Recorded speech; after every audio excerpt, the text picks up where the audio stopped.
ہوا یہ ہے کہ ایک کونسل بلائی گئی یہود کی طرف سے، غالباً 70 کے بعد کسی اس کے لگ بھگ حضرت عیسیٰ علیہ السلام کی وصال کے بعد، جہاں تک مجھے یاد ہے پہلی صدی میں ہی یہ واقعہ گزر گیا تھا، اس کے 70 سال کے لگ بھگ، صحیح تاریخ اس وقت میرے ذہن میں نہیں۔ یہود نے کونسل بلائی اور انہوں نے ایناتھیماٹائز کیا۔ ایناتھیماٹائز کہتے ہیں کہ اس پر کفر کے فتوے لگا کر اس کو اپنے سے الگ کرنا۔ تو یہود تھے جنہوں نے حضرت عیسیٰ علیہ السلام کے سچے پیرووں کو اپنے مذہب سے خارج کیا ہے۔ اگر وہ اپنے آپ کو الگ مذہب سمجھتے تو ان کے مذہب سے خارج کرنے کا کیا سوال تھا۔ یہ ایک اور مثال ہے جو جماعت احمدیہ کے حق میں حضرت مسیح موعود علیہ السلام کی صداقت کے لحاظ سے پوری ہوئی ہے۔ جماعت کے حق میں پوری ہوئی کیونکہ مین سٹریم مسلمانوں نے، جن کے متعلق وہ حدیث صادق آتی ہے کہ رسول کریم صلی اللہ علیہ وسلم نے فرمایا کہ آخری زمانے میں جو لوگوں کا حال ہوگا وہ یہود کے مشابہ ہو جائیں گے۔ یہ دیکھیں کتنی مشابہت ہے یہود سے۔ حضرت عیسیٰ علیہ السلام کے خلفاء پوری طرح، اور وہ تمام آپ کے تربیت یافتہ لوگ جنہوں نے آپ سے براہ راست تربیت پائی ہے، توحید پہ قائم رہے، تثلیث کے منکر تھے، اور حضرت موسیٰ کے مذہب یعنی تورات کے مذہب سے مضبوطی سے وابستہ رہے۔ ختنے بھی کراتے تھے، جبکہ سینٹ پال نے ختنے کا وجود بھی ختم کرا دیا۔ اور ان لوگوں کو ان کی قربانیوں اور ایثار کے باوجود، مسلسل یہودیت کے ساتھ اپنے تعلق کو قائم رکھنے کے باوجود، یہودی علماء نے ایک کونسل بلا کر ایناتھیماٹائز کیا ہے اور ان کو کفر کا فتویٰ لگا کر ان کو مذہب سے باہر نکالا ہے زبردستی۔ جب مذہب سے باہر نکل گئے ہیں تب بھی 300 سال تک ان میں سے جو توحید پرست تھے انہوں نے کبھی یہودیت سے اپنی علیحدگی کا انکار نہیں کیا، اقرار نہیں کیا، علیحدگی کا اقرار نہیں کیا، اسے تسلیم نہیں کیا۔ یہی وجہ ہے کہ اب جو کیوز میں تحقیقات ہوئی ہیں ان تحقیقات میں بعض مشکلات پیش آ گئی ہیں۔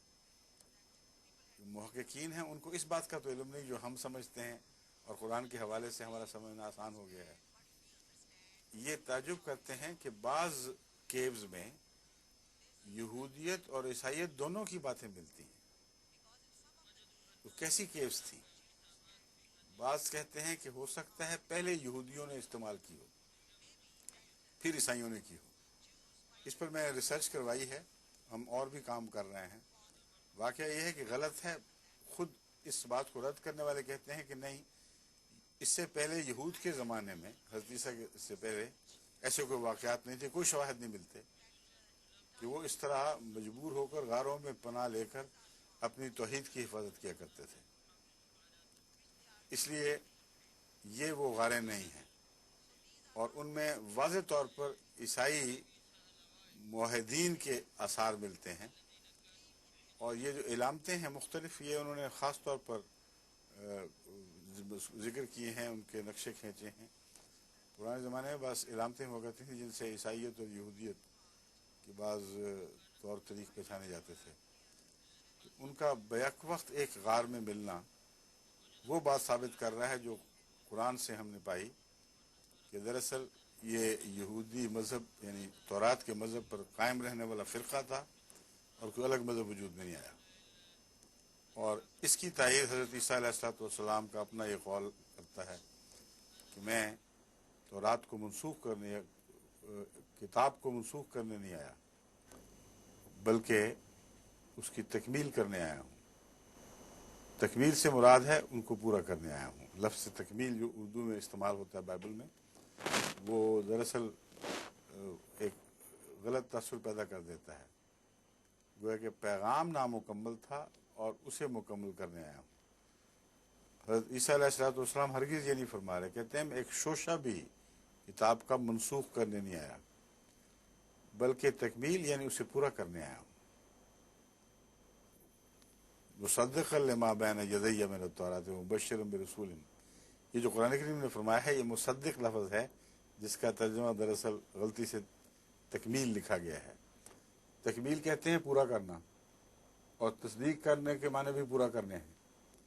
تو مترجمین نے یہ لفظ جو دونوں طرف چلتا تھا یہ استعمال کر لیا، جس سے بعد میں بعض لوگ اس کا غلط معنی سمجھنے لگ گئے۔ تو میں تورات کی پیشگوئیوں کی تکمیل کرنے یا اسے پورا کرنے آیا ہوں، یہ مراد ہے۔ بس یہ بات غلط ہے کہ وہ ایک الگ مذہب تھا یا انہوں نے اپنے آپ کو تسلیم کر لیا تھا۔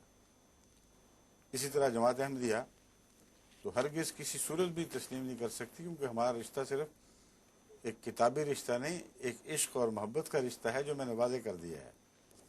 حضرت صلی اللہ علیہ وآلہ وسلم سے ہمارا الگ کرنا ناممکن ہے۔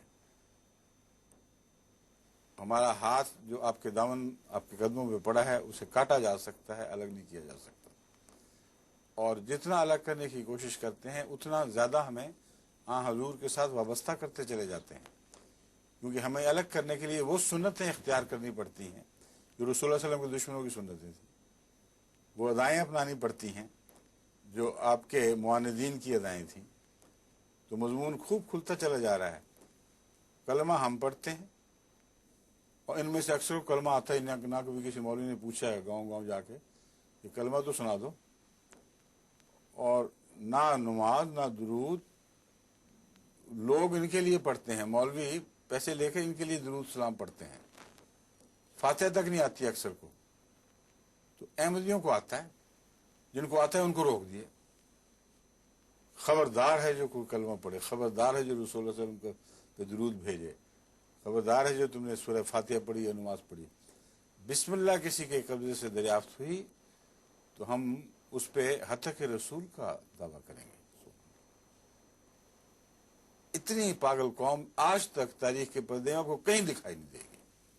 ڈھونڈ لیں، تلاش کر کے ایک مثال دکھا دیں کہ اتنے گدھے لوگ، اتنے پاگل لوگ کہ لا الہ الا اللہ محمد رسول اللہ، محمد رسول اللہ کی حتق ہے، اور ان کو تسلی ہے کہ ہم لوگ نہیں حتق کرتے، ہمیں کون پڑھتا، کبھی کوئی مرے تو مولوی پڑھ دیتا ہے ورنہ کسی کو ضرورت ہی کوئی نہیں۔ لا الہ الا اللہ کا لفظ تو عام ہے، یہ تو ماننا پڑتا ہے، لیکن اگر پڑھوا کے آپ دیکھیں، میں نے تجربہ کر کے دیکھا ہے، اکثر غلط پڑھتے ہیں، اور بعضوں کو کلمے کا معنی بھی پورا نہیں آتا۔ مگر سورہ فاتحہ تو دور کی بات ہے، جن کو نماز آتی ہے ان کو بھی سورہ فاتحہ کا ترجمہ نہیں آتا۔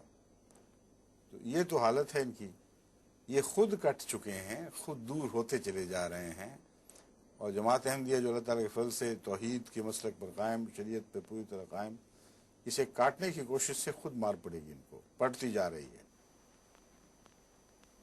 دیکھو کتنی بدیاں پھیل گئی ہیں، یہ اسلام کی بدیاں تو نہیں۔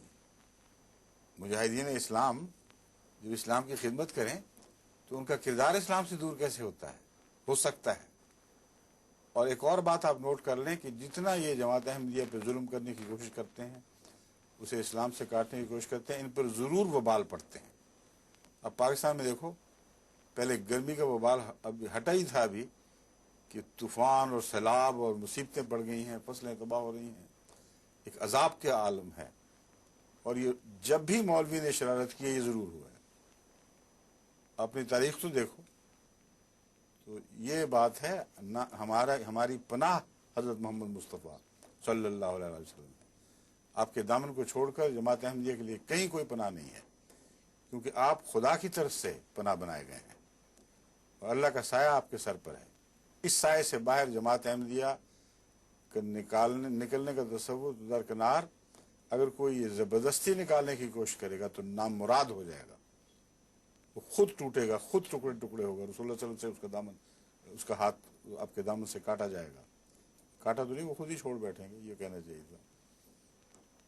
وہ دامن چھوڑتے ہیں تو ایسی باتیں کرتے ہیں، یہ تو غلطی سے وہ ایک زبان کی رو میں یہ بات نکل گئی، مگر میں جب غور کرتا ہوں تو پھر خیال آتا ہے کہ محاورے درست ہونے چاہیے۔